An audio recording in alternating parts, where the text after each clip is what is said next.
Assalamu alaikum wa rahmatullahi wa barakatuh. Prescription medication is a big issue, and as patients, when you go into your doctor, please do question your doctor, especially neurologists or psychiatrists, about your diagnosis and the reason that you're being prescribed certain medications. Unfortunately, there are a lot of problems with doctors prescribing multiple medications which are highly addictive. The most common ones we see in addiction psychiatry are benzodiazepines, so things like Valium, Xanax, and also medications given for generalized anxiety, especially Lyrica or pregabalin, also pain medication like tramadol, sleep medication like zopiclone, zolpidem. Um, and often we have to deal with the mess of other doctors who've been prescribing these medications for a long time. So when you see your doctor, please ask them about what is your diagnosis and what specific medications are being prescribed and what is the plan. So we see patients who have become dependent on, say, for example, Lyrica. They've been prescribed it for non-specific neuropathic pain, for example, pain in the nerves or anxiety, and it's been going on for years. What we know with these medications that you develop something called tolerance. So over time, you need higher and higher doses to achieve the same effect. And they also give a euphoric effect. So a lot of patients who have substance use problems will misuse these medications. So you really need to be very clear with your doctors, asking them like, why am I being prescribed this medication and how long do I need to take it for? And what is the long-term plan? Because of this issue, like I mentioned, in our clinics and inpatient units, we have to deal with this issue.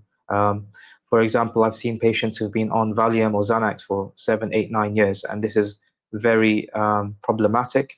The general guidelines is that you can use benzodiazepines for acute anxiety, for example, for a short period, like up to 4 weeks. And after that, they become highly addictive.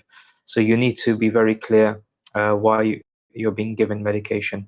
Unfortunately, when we see patients, they often don't know their diagnosis. They don't know what the medications are, what the side effects are. And this is a wider issue that I want to raise awareness about. So prevention is better than cure, as I've mentioned many times. So when you go and see your doctor, please, like I said, question your doctor.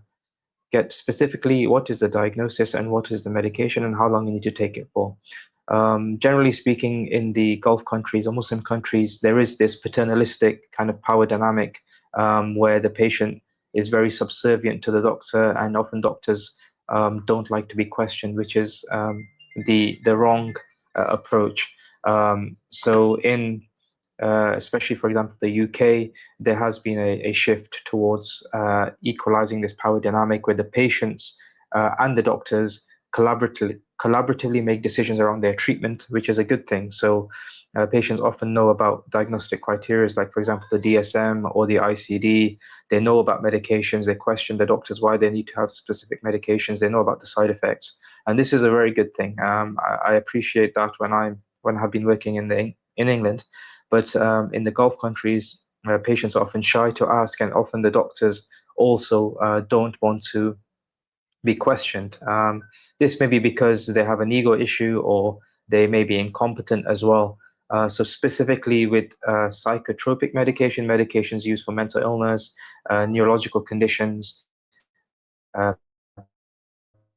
pain management, please, this is a message. Only one thing you'll take from the video is your doctor about these medications, okay?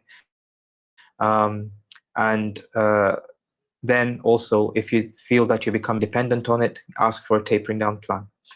So like I mentioned, the main medications to be cautious about are benzodiazepines like Xanax, Valium,